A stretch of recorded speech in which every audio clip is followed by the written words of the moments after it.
Assalamualaikum warahmatullahi wabarakatuh. Alhamdulillahirabbil alamin. Nahmaduhu wa nasta'inuhu wa nastaghfiruh wa na'udzu billahi min syururi anfusina wa min sayyiati a'malina. May yahdihillahu fala mudhillalah wa may yudlil fala hadiyalah. Asyhadu an la ilaha illallah wahdahu la syarikalah wa asyhadu anna Muhammadan abduhu wa rasuluh la nabiyya ba'dah. Allahumma salli wa sallim ala nabiyyina Muhammad wa ala alihi wa ashabihi ajmain amma ba'du. Qala Allah ta'ala a'udzu billahi minasyaitonir rajim.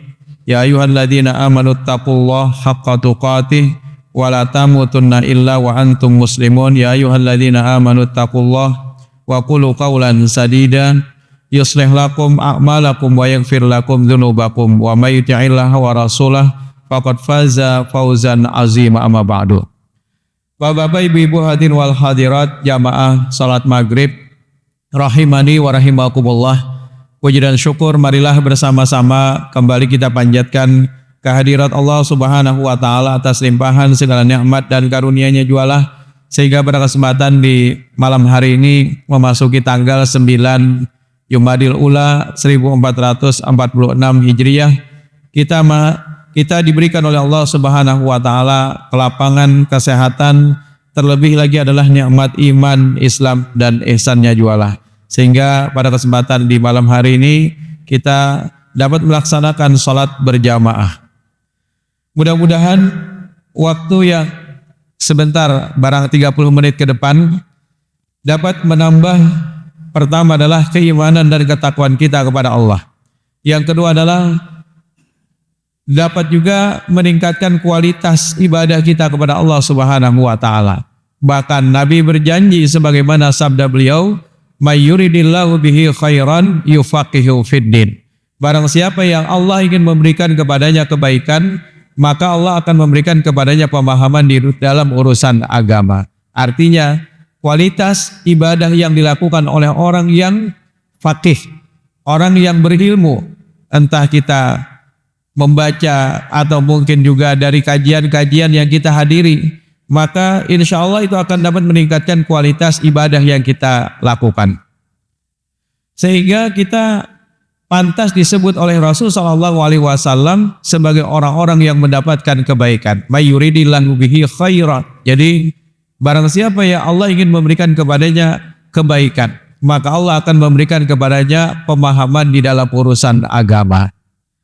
Salawat dan salam semoga senantiasa tercurah kepada Nabi kita Muhammad SAW beserta keluarga, para sahabat, tabi'in serta pengikut beliau yang senantiasa istiqamah menjalankan sunnah-sunnah makbulahnya hingga akhir zaman. Bapak Ibu sekalian yang dirahmati Allah, pada kesempatan di malam hari ini melanjutkan pembahasan bab sifatis sholah, bab sifat sholat. Nabi SAW, bagaimana Nabi mengerjakan ibadah salat dari mulai takbiratul ihram sampai dengan salam, Pak. Karena dalam ayat Al-Quran itu hanya menjelaskan hal yang global saja, aqimis sholah, dirikan salat. Nah, bagaimana prakteknya? Maka kita bisa mengetahui dari hadis-hadis Nabi. Jadi dari hadis Nabi itulah kita bisa mengetahui bagaimana bersedekapnya Nabi, bagaimana cara membaca iftitah yang dilakukan oleh Nabi, sampai dengan bagaimana cara Nabi SAW salam. Jadi dari takbiratul ihram, bahkan dari sebelumnya, Pak, dari syarat sah salat sampai dengan akhir daripada salat, bahkan sampai zikir atau juga wirid yang kita lakukan, maka Nabi juga sudah menuntunkannya. Nah, Fudail bin Iyad, seorang ulama di zaman tabi'in, bahkan pernah mengatakan, kata Fudail bin Iyad, tanda diterimanya amal seorang hamba itu adalah apabila memenuhi dua persyaratan, Pak. Persyaratan pertama adalah mukhlisan niyataka lillah. Engkau ikhlaskan niatmu beribadah karena Allah. Itu syarat pertama.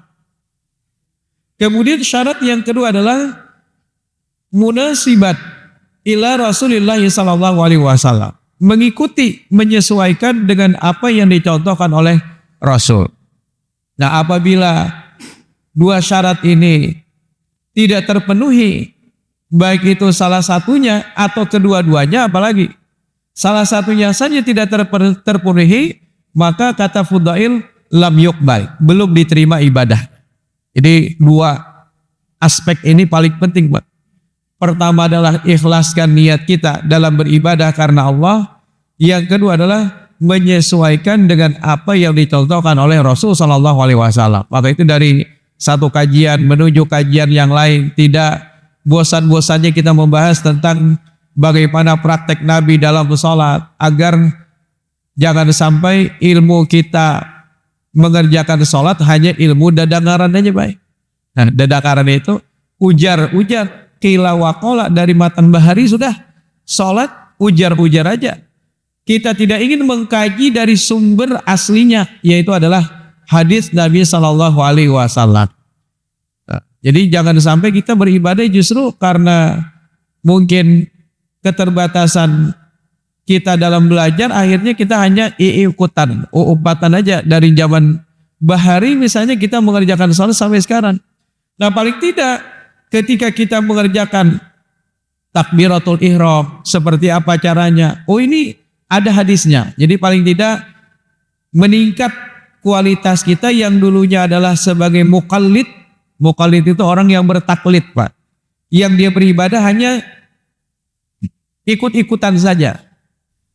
Dalilnya dia menyatakan jar uran kayak itu. Nah, itu artinya dia muqallid, bertaklid. Yang kedua, nah meningkat kalau bisa, Pak. Kita jangan hanya menjadi muqallid saja. Kalau bisa meningkat menjadi muttabi'. Muttabi' itu adalah orang yang beribadah tetapi dia tahu landasannya atau juga akan sandaran dalilnya. Sekalipun kada hafal, baik. Misalnya Imbah Ulun sampaikan hadis Nabi tentang bagaimana tata cara Nabi takbir, misalnya Imbah keluar dari majelis ini, piat kada hafal lagi apa yang Ulun sampaikan tadi. Yang penting piat tahu bahwa aku takbir seperti ini, jar piat. Misalnya mengangkat kedua tangan sejajar dengan kedua telinga, atau mengangkat kedua tangan sejajar dengan bahu, ujar piat itu ada hadisnya. Kenapa aku melakukan seperti ini, jar piat? Karena tadi sudah mendengar ada hadisnya dari Nabi yang menyebutkan bahwa Nabi ketika beliau takbir mengangkat tangan sejajar dengan kedua bahunya, mangkibai. Nah ini meningkatkan kualitas kita dari muqallid menjadi muttabi'. Orang yang beribadah dan dia tahu akan sandarannya. Nah, kalau yang ketiga ini paling sulit, Pak. Mungkin saat ini pun sangat jarang sekali. Yaitu adalah mujtahid. Nah, orang yang mampu berijtihad atau juga orang yang faqih. Nah, ulama-ulama madhab misalnya, ulama-ulama zaman dulu. Nah, ini mereka mujtahid. Mungkin sangat jarang sekali saat ini. Paling tidak di pertengahan ini kita menjadi muttabi'. Kita melakukan ibadah dan kita tahu akan sandarannya.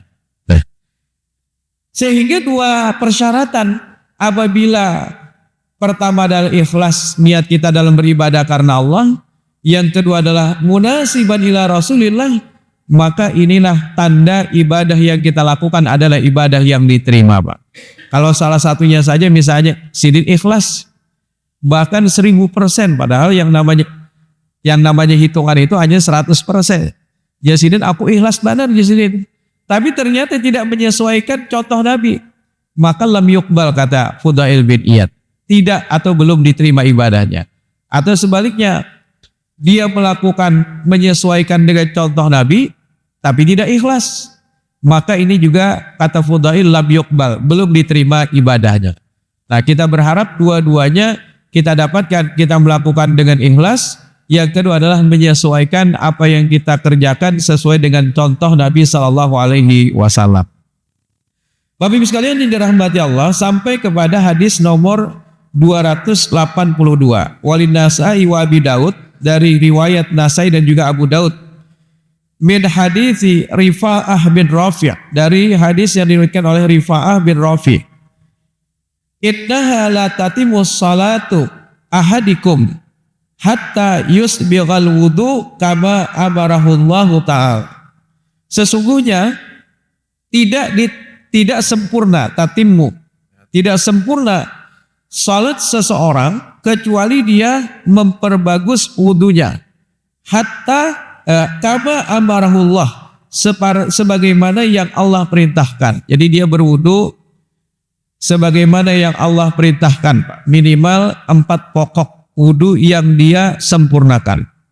Kalau selebihnya yang sunnah-sunnah, maka hendaknya juga kalau bisa kita kerjakan, jangan ditinggalkan. Jadi yang wajib ini sempurna, jangan sampai ada yang tidak terbasuh walaupun hanya seujung kuku, Pak. Inilah yang menjadikan salat kita menjadi sah atau juga sempurna. Tsumma yukabbir. Kemudian Nabi SAW beliau bertakbir. Yukabbir, bertakbir. Wa yahmadu. Kemudian beliau juga memuji. Wa fiha fa in kana ma'akal Qur'an faqra. Apabila engkau memiliki, maksudnya hafal Al-Qur'an, maka bacalah faqra. Wa illa, tapi kalau seandainya kalian tidak memiliki hafalan Al-Quran, fahmadillah, maka ucapkanlah alhamdulillah. Wa kabbirhu, dan juga bertakbir. Wa hallilhu, dan juga bertahlil. Nah, jadi terkait dengan bacaan, kalau misalnya ada orang yang tidak bisa membaca bacaan Al-Fatihah, Pak. Tapi jarang sekali kalau orang ada yang tidak bisa membaca Al-Fatihah. Insya Allah semua kita bisa. Maka kalau memang ada orang yang baru masuk Islam, cukup dia membaca Subhanallah, Alhamdulillah, Wala ilaha illallah, Wallahu akbar. Nah, jadi cukup dia membaca Alhamdulillah, kemudian wakabbirhu, dan juga takbir, wahallilhu, dan juga mengucapkan tahlil. Kemudian selanjutnya, tsummakra bi umil kitab wa bima syaa. Kemudian bacalah dari umul kitab dan apa yang ia mampu. Bima syaa wa bima syaa, dan apa yang ia mampu membacanya. Tsumma bima syi'ta, atau apa yang kalian inginkan dari bacaan Al-Qur'an. Jadi membaca Al-Fatihah itu hukumnya wajib, baik. Hukumnya wajib membaca Al-Fatihah. Baik dia ketika sholat berjamaah atau ketika sholat sendirian. Ketika sholat jahar atau juga ketika sholat sir. Maka membaca Al-Fatihah itu hukumnya adalah wajib. Sekalipun dia menjadi makmum, maka juga wajib. Hanya mazhab Hanafi saja yang menyatakan bahwa makmum di belakang imam itu tidak wajib membaca Al-Fatihah. Hanya mazhab Hanafi saja. Tapi seluruh mazhab Syafi'i, Maliki, Hambali, semuanya menyatakan bahwa Al-Fatihah itu wajib dibaca baik makmum atau juga imam. Jadi kita makmum pun wajib membaca, baik. Kita di belakang imam wajib membaca. Jadi jumhur ulama, sebagian besar para ulama Syafi'i, Maliki, dan juga Hambali wajib membaca. Hanya mazhab Hanafi saja yang tidak diwajibkan makmum untuk membaca Al-Fatihah. Hanya diam saja mendengarkan bacaan imam. Jadi kenapa beda, Pak? Karena berbeda di dalam melakukan istidlal. Nah, istidlal itu menggunakan pendalilan. Jadi mazhab Hanafi, mereka menyatakan tidak wajib membaca Al-Fatihah. Karena ini didasarkan kepada ayat Al-Quran. Kalau kita lebih condong wajib membaca, karena itu adalah pendapat jumhur ulama. Nah, didasarkan kepada ayat Al-Quran, yaitu adalah wa idza quri'al Qur'an fastami'ulah wa ansitu la'allakum turhamun. Apabila dibacakan Al-Quran, fastami'u, maka dengarkan, wa ansitu, dan perhatikan, la'allakum turhamun, semoga kalian mendapatkan rahmat. Nah, berdasarkan ayat ini, maka di kalangan mazhab Hanafi mereka menyatakan kita makmum wajib mendengarkan imam saja. Karena tadi dengarkan. Jadi dengarkanlah ketika ada orang baca Al-Quran, Al-Fatihah Al-Quran. Baik ketika di dalam sholat atau di luar sholat. Maka itu ketika qori misalnya sedang membaca Al-Quran dalam acara-acara biasanya Pak. Kadang-kadang di antara kita asik pepandirat Pak. Jadi ketika ada orang baca Al-Quran kita tidak boleh sebenarnya asik ngobrol. Fastami'ulah, dengarkan, wa ansitu, dan juga perhatikan. La'allakum turhamun, semoga kalian mendapatkan rahmat. Nah itu fastami'u itu kan fi'ilnya fi'il amr Pak. Fi'il amr itu kata kerja perintah. Kata kerja perintah maka dalam fikih itu disebut sebagai wajib. Nah, berarti wajib untuk mendengarkan. Jadi jangan sampai ketika ada orang baca Al-Quran kita asik ngobrol satu sama lain. Seolah-olah baca Al-Quran di acara itu hanya sebagai seremonial pembuka acara saja. Kita tidak memperhatikan apa yang dibaca oleh qori. Jadi seyogianya kita mendengarkan. Nah menurut mazhab Hanafi tadi, baik di luar sholat ketika ada orang baca Al-Quran, atau di dalam sholat ketika ada orang baca Al-Quran, maka kita wajib untuk mendengarkan. Nah itu menurut mazhab Hanafi. Padahal, nah di dalam sholat, khususnya di dalam sholat, ada hadis Nabi yang mengkhususkan ayat Al-Quran tadi menurut jumhur ulama Syafi'i, Hambali, dan juga Maliki. Menurut mereka ada ayat hadis Nabi yang mengkhususkan ketika sholat. Apa Pak? La sholata liman lam yaqra bi fatihatil kitab. Tidak sah sholat orang yang tidak membaca Al-Fatihah. Nah, jadi hadis itu menurut jumhur ulama termasuk juga Muhammadiyah, NU, hadis itu dijadikan sebagai taksis Pak, mengkhususkan ayat Al-Quran yang masih bersifat global tadi. Ayat Al-Quran tadi kan masih bersifat global, apabila ada orang baca Al-Quran maka dia mendengarkan. Tapi khusus di dalam sholat ketika membaca Al-Fatihah maka kita juga wajib membaca Al-Fatihah. Nah, jadi hadis yang berbunyi la salata liman lam yaqra bi fatihatil kitab, tidak sah salat orang yang tidak membaca Al-Fatihah, maka hadis ini mentaksis ayat Al-Quran yang masih bersifat umum tadi. Itulah yang menjadi pegangan jumhur ulama kenapa wajib kita makmum membaca di belakang imam surah Al-Fatihah. Jadi hanya surah Al-Fatihah saja yang wajib dibaca Pak. Adapun ketika imam itu membaca surah maka kita wajib mendengarkannya. Jadi kita diam saja mendengarkan bacaan imam. Justru dilarang Nabi Pak. Jadi jangan sampai kita ikut-ikutan imam membaca surah. Misalnya imam tambat yada abi labi wa tab. Lalu kita menyuarakan juga sebagaimana dibaca imam. Seyogianya kita hanya memperhatikan Pak. Diam memperhatikan, apabila imam ada kesalahan, maka kita yang akan menegur. Nah, menegur imam. Kalau imam salah, maka itu perhatikan bacaan surah imam. Kalau salah, kita tegur. Nah, kenapa mazhab Hanafi tadi menyatakan hanya ayat Al-Quran itu saja berlaku? Hadis Nabi ini bagaimana? Mereka tidak menggunakan hadis itu kah? Ternyata tidak Pak. Mereka menganggap bahwa hadis Nabi yang berbunyi la salata liman lam yaqra bi fatihatil kitab itu adalah hadisnya hadis ahad. Hadis ahad itu hadis yang hanya disampaikan satu jalur periwayatan baik.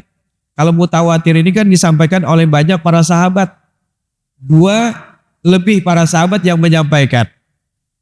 Itu namanya mutawatir. Jadi dari tingkatan sahabat, tabi'in, seterusnya sampai ke bawah. Jadi dari banyak sahabat yang meriwayatkan itu namanya mutawatir. Tapi kalau hanya satu saja jalur periwayatan, maka itu hanya disampaikan oleh satu garis periwayatan saja Pak.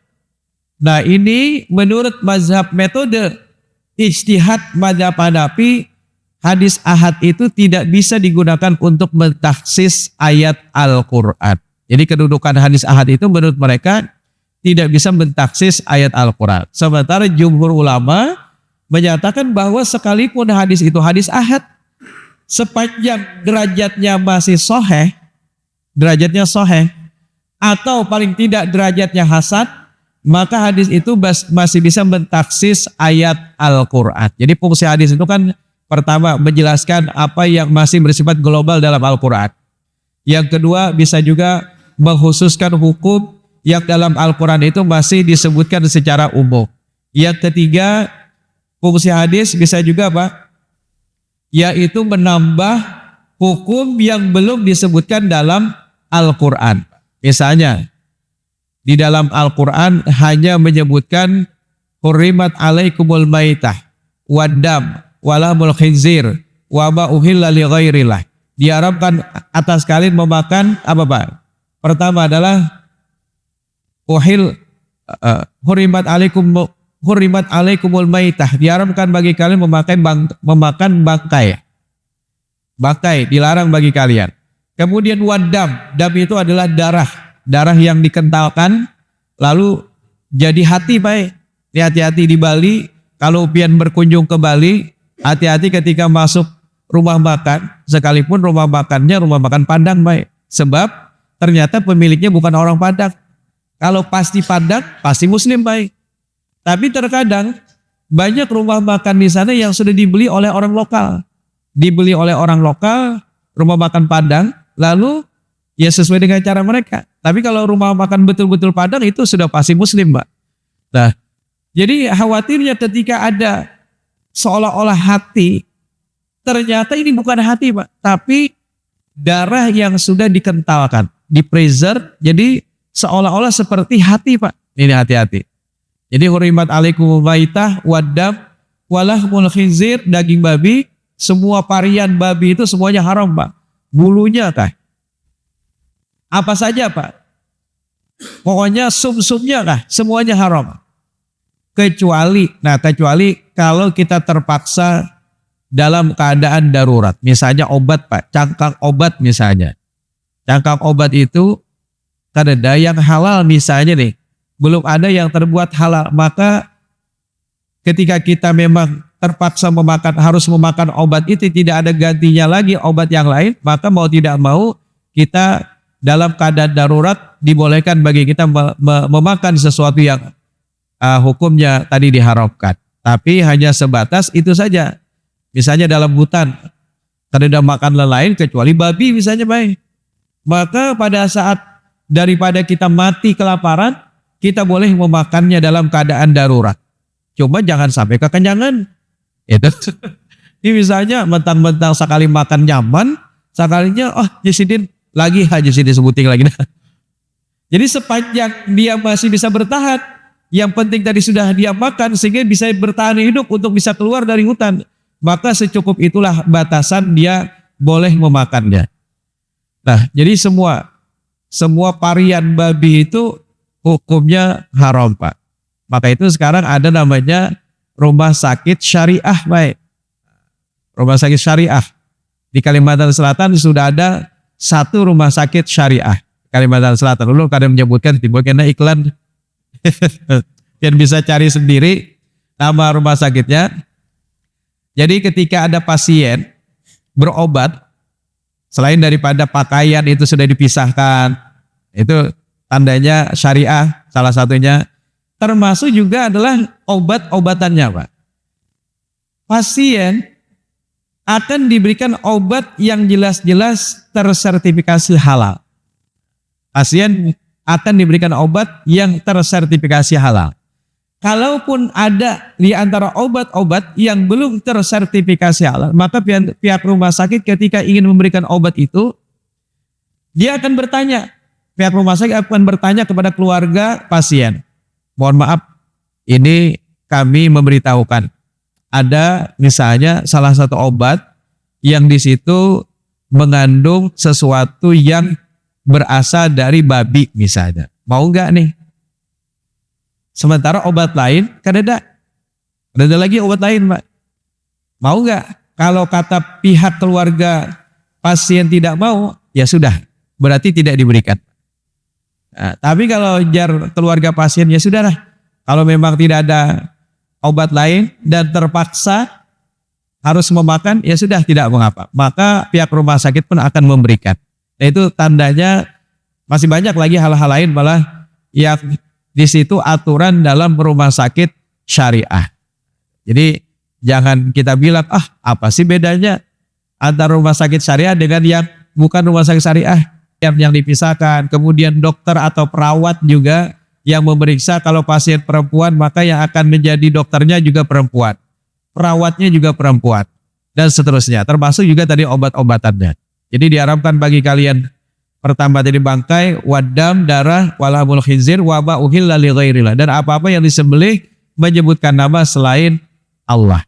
Nah jadi di dalam ayat Al-Quran kan hanya menyebutkan itu aja Pak, secara umum yang haram. Nah dalam hadis Nabi, tambahannya menyebutkan apa-apa yang diharapkan juga atas kalian memakannya. Pertama adalah hewan buas atau yang bercakar, berkuku tajam, yang dengan kuku tajamnya dia mencengkram mangsanya.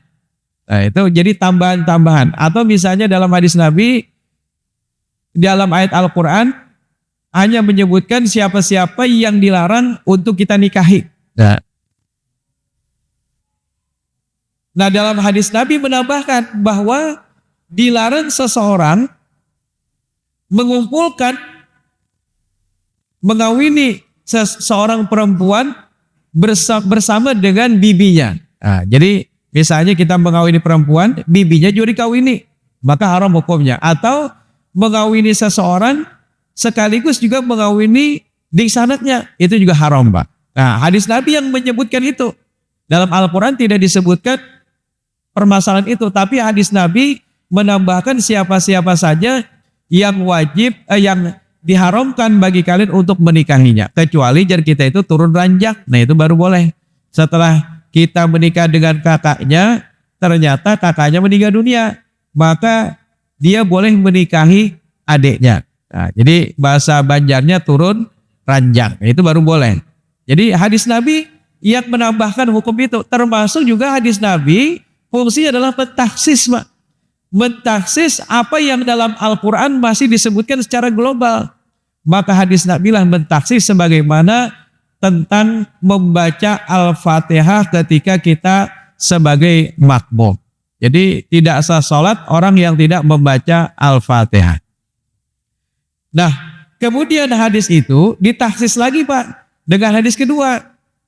Apabila kita masih mendapati rukuknya imam masih ruku, kita sempat ruku bersama imam, maka dalam hadis yang kedua ini mentaksis hadis yang pertama tadi, bahwasanya tidak sah salat orang yang tidak membaca Al-Fatihah.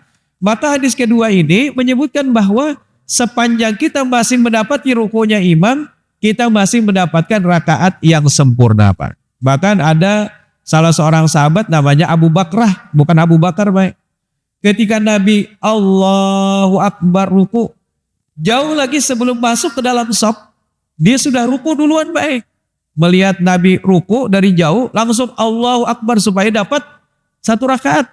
Supaya dapat satu rakaat, dia langsung ruku. Tidak disebutkan dalam hadis ini lanjutannya apakah dia mendatangi Nabi ke dalam shaf ini dalam keadaan ruku kah? Atau setelah bangkit kah? Sami Allahu liman hamidah, baru dia berjalan menuju shaf, tidak disebutkan dalam hadis itu. Yang penting ketika itu Abu Bakar mendengar Nabi langsung ruku, Nabi ruku, maka dia pun langsung ruku. Cuma jangan dipraktekkan malah timbul kena imam pada saat Allahu Akbar biar masih di kendaraan, mati kendaraan langsung ruku misalnya di kendaraan, jangan, supaya dapat satu rakaat ya sidir, jangan. Jadi ketika selesai Abu Bakar tadi dari sholatnya, lalu Nabi bersabda, siapa aja Nabi tadi yang ribut-ribut tadi datang? Maka Abu Bakar menjawab, ulun wahai Rasul. Kemudian kata Rasul, Nabi tidak menyalahkan jumlah rakaatnya yang kurang karena jumlah rakaatnya sudah pas.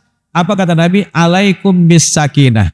Hendaknya engkau mendatangi masjid itu dengan tenang aja. Jangan, bahasa kitanya, jangan buka-buka.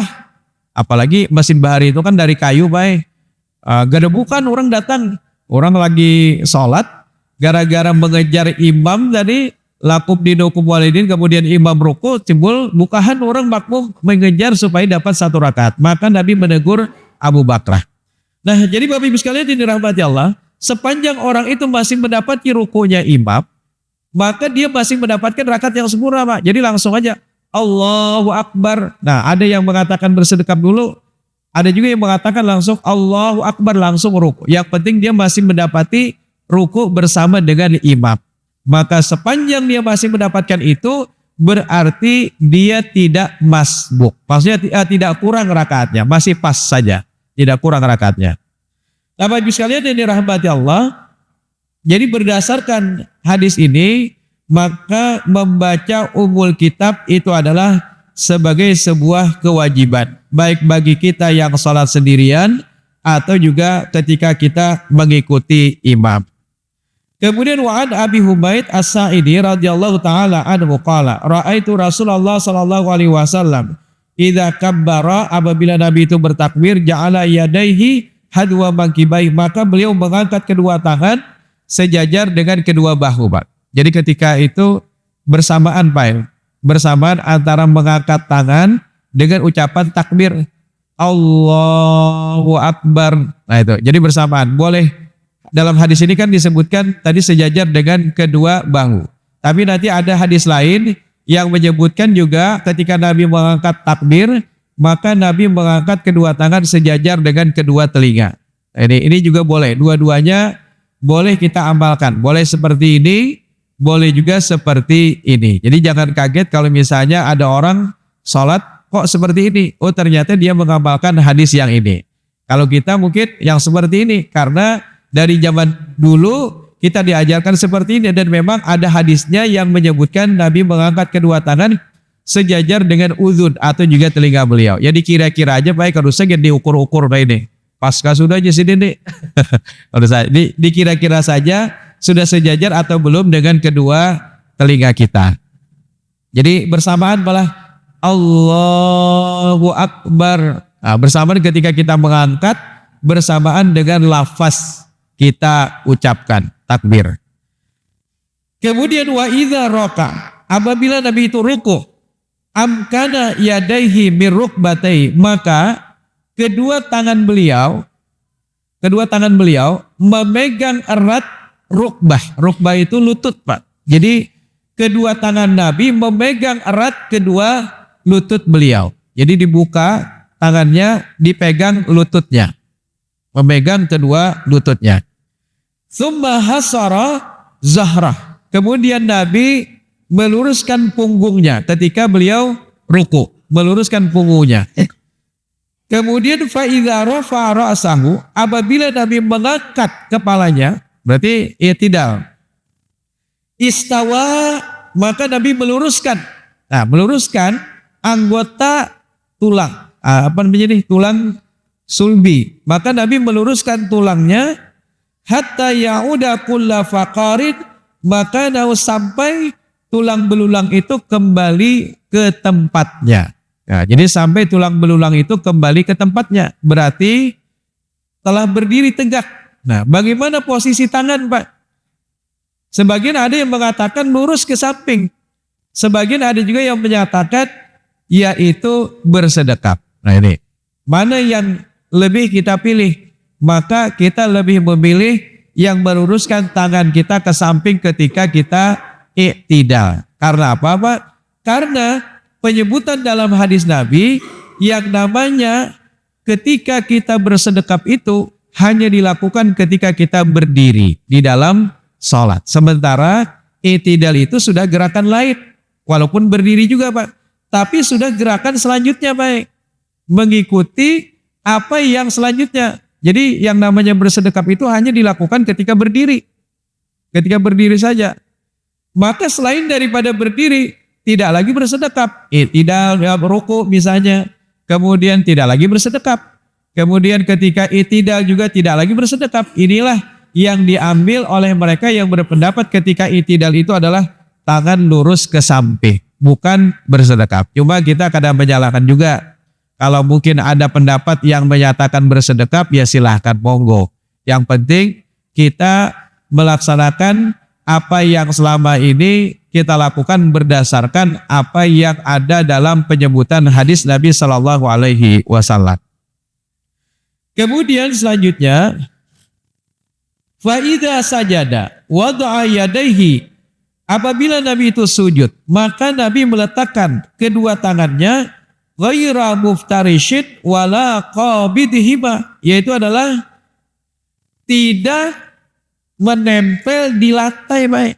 Jadi ketika Nabi meletakkan tangannya di dalam sujud, tangan ini tidak diletakkan di lantai, tapi diangkat, Pak, dari lantai. Kalau perempuan kan bahari ujar. Nah, ujar orang. Bibi dia itu ketika sujud maka dikapit. Kemudian setelah itu diandak di bawah. Padahal salat antara laki-laki dengan perempuan itu sama. Tidak ada Nabi membedakan. Jadi dalam hadis Nabi itu justru diangkat siku. Kemudian dijauhkan daripada lambung. Dibuka artinya. Bukan dikapit, Pak. Jar bahari itu bibidian kada boleh membuka ketiak. Padahal justru dalam hadis Nabi itu dibuka. Yang namanya ini siku dijauhkan daripada lambung. Dan ini berlaku baik bagi laki-laki atau juga perempuan. Jadi dibuka kedua siku daripada lambung. Cuma jangan juga kalau misalnya kita sholatnya berjamaah, dikira-kira membukanya baik. Jangan terlalu lebar-lebar. Karena mau pian lebar-lebar kasihan nang dihiga kayak ini aja lagi sujud sidin. Jadi dikira-kiranya. Kecuali kalau pian salat sunat, nah sendirian. Silakan pian buka lebar-lebar nih. Kedua siku ini jangan pian dekatkan lambung, tapi pian buka dan diangkat. Nah inilah. Kemudian wala qabidhima, dan Nabi tidak menggenggam. Ya, jadi ketika sujud itu justru tangan itu dibuka menuju ke arah kiblat. Jadi jangan kayak ini belah sujudnya. Kedua tangan itu justru menghadap ke arah kiblat. Wastaqbala bi atrafi asabi' rijlaihil qiblah, dan kaki, jari jemari kaki itu dilekukan menuju ke arah kiblat. Jadi jangan diangkat kayak ini, Pak, ketika sujud jari jemari kaki, tapi diletakkan di lantai jari jemari ke kaki kita dan dilipat Pak, menuju ke arah kiblat. Nah, ini sebagian orang kadang-kadang ada yang diangkat kayak ini aja, Pak. Bebaya menyentuh lantai, padahal diletakkan dan melengkung ke arah kiblat jari jemari kita. Kecuali kalau pian sakit jari jemarinya, karena kawan misalnya melipat, ya sudah, tidak mengapa. Kemudian wa idza jalasa fi raqataini, nah apabila Nabi duduk di rakaat yang kedua, jalasa ala rijlihil yusra wa nasabal yum, kaki kiri dan juga menegakkan kaki yang sebelah kanan. Nah, duduknya namanya duduk iftirash. Wa idza jalasa fi raqatil akhirah, apabila Nabi duduk di rakaat yang terakhir, Pak. Nah, jadi kalau Nabi duduk di 2 rakaat tasyahud awal, maka Nabi duduknya iftirash. Kalau Nabi duduk di rakaat yang terakhir, misalnya salat maghrib 3 rakaat atau salat isya 4 rakaat, maka Nabi duduk yang terakhir itu seperti apa? Qaddama rijlahul yusra, Nabi memajukan kaki yang sebelah kiri, kemudian wa nasabal ukhra, dan menegakkan kaki yang lain, maksudnya kaki yang sebelah kanan. Jadi duduknya itu dalam keadaan tawarruk. Wa qa'ada ala maq'adatihi, dan Nabi duduk itu di atas lantai, behereng bahasa kitanya kalau duduk tasyahud akhir. Maka berdasarkan hadis ini, berapapun jumlah rakaat, kalau itu rakaat yang terakhir, Pak. Misalnya rakaat terakhir kalau jumlahnya 2 rakaat, rakaat terakhir kalau jumlah salatnya 3 rakaat, atau rakaat yang terakhir kalau jumlah salatnya 4 rakaat, atau rakaat yang terakhir kalau jumlah salatnya 5 rakaat. Ada kan, Pak, salat 5 rakaat? Ada, Pak, salat witir. Itu boleh dikerjakan langsung 5 rakaat, Pak. Bahkan salat witir itu ada juga 7 rakaat, langsung boleh dikerjakan 7 rakaat. Bahkan ada juga salat witir itu 9 rakaat, Pak. Nabi pernah mengerjakan witir itu 9 rakaat langsung, Pak, sekaligus. Tapi nanti di rakaat yang ke-8 ini ada tasyahud awal. Dan di rakaat yang terakhir itu tasyahud akhir. Kalau beliau mengerjakan 9 rakaat. Nah, apabila duduk di rakaat yang terakhir, berapapun rakaat dari salat itu, mau 2, mau 3, mau 4, mau 5, tadi mau 7 atau mau 9, yang penting berada di rakaat yang terakhir, maka Nabi duduknya dalam keadaan tawarruk atau behereng. Jadi maka behereng. Nah, begitu juga anjurannya kalau misalnya kita masbuk, imam sudah tasyahud akhir, baik, tasyahud akhir, maka siogianya kita menjadikan imam itu sebagai ikutan. Inna maju ilal imam diutamma. Dijadikan imam itu untuk diikuti. Berarti kalau imam ruku kita ikut ruku, kalau imam itu sujud, imam kita juga ikut sujud. Kalau imam itu tasyahud akhir, maka kita juga ikut tasyahud akhir. Coba hati-hati baik. Bisa salam sih Din.